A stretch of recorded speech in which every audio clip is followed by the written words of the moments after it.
Make the seats creak.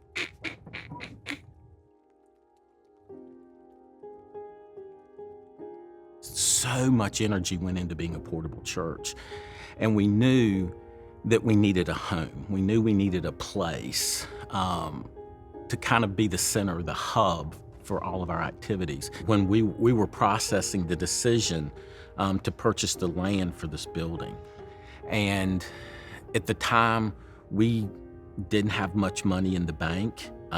We were a fledgling startup church. I remember I went over off of Randall Parkway. It was completely undeveloped, actually laid in a ditch. And I was like, God, and this is my prayer, I prayed this prayer of Samuel. Lord, if we found any favor, would you please give us a piece of property?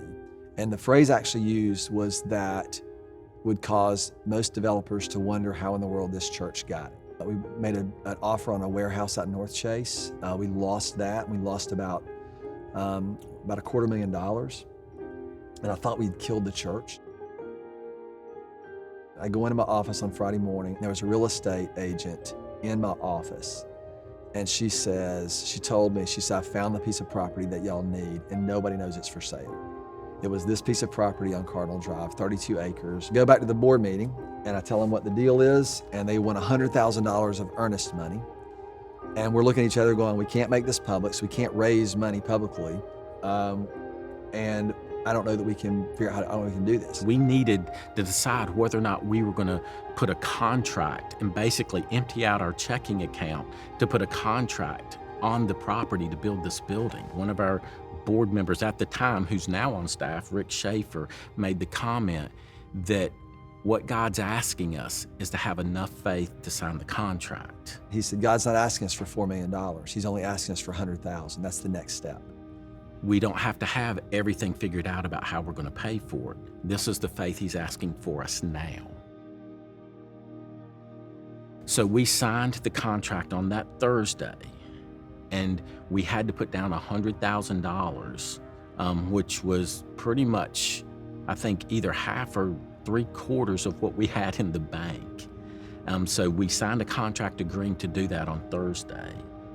And then on Sunday, we had an offering that was $100,000 more than we'd ever had before. And I don't say that to be dramatic. That's not a story that's commonly told here, because it was a moment where I'm like, God, you are real. You are so real in this moment. And it was so tangible that he took the faith of being obedient to say, hey, I've provided this, sign this. And then he provided a way.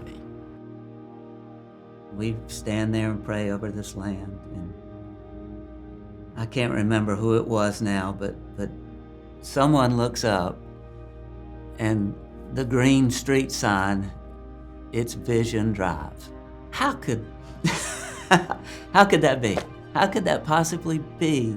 That's just not a coincidence. It's simply not a coincidence that this is the vision. This is it. And we're standing on Vision Drive. It's just, that ain't luck. Simply not luck.